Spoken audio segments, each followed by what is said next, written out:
Thank you for coming. The occasion here is the announcement that there is being established a Pelosi Watch by an increasing number of citizens here in San Francisco. A major amount of congressional power is now in the hands of Speaker Nancy Pelosi. She comes from San Francisco. That means you have extraordinary leverage, if you organize it, to press her in the proper directions for our country's well-being here and for a just foreign policy abroad.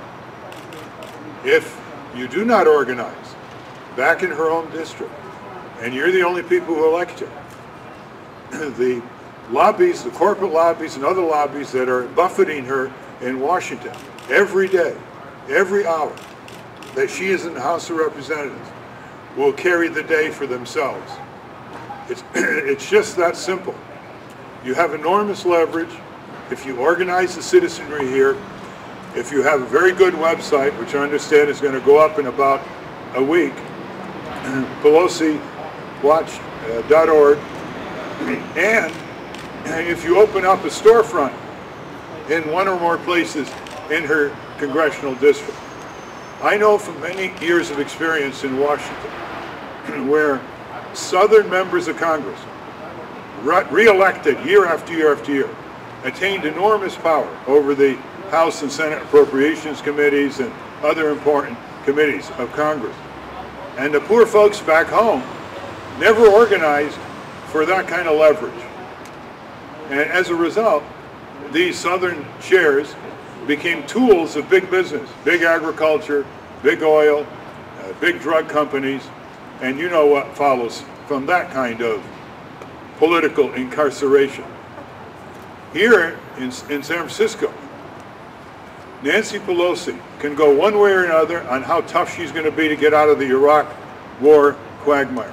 She can go one way or another on how tough or weak she's going to be on cracking down on corporate crime, fraud, and abuse, against worker pensions, against worker rights, against consumer rights. She can go one way or another on whether we're going to have cleaner elections in the future, or whether dirty money coming in hundreds of millions of dollars is going to buy or rent our Congress and our White House.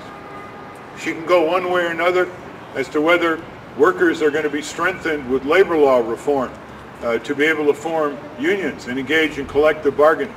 She can go one way or another whether she's going to further more expansion of NATO and WTO and corporate globalization, or whether she is going to return the control of our trade policies to the United States, its sovereignty, in the name of the workers, consumers, and the environment. You can see that there are a lot of other things. She can go one way or another. The heat is on her in Washington from the big business lobbies. There has been no heat on her from back home, where she is either elected or diselected. Once the heat is organized back here at home, she will be a different Speaker of the House, I can assure you. She will be a better Speaker of the House. She will be a Speaker of the House that reflects her basic progressive instincts instead of her political antennae trying to maneuver in the snake pit that we call Washington, D.C. and Capitol Hill.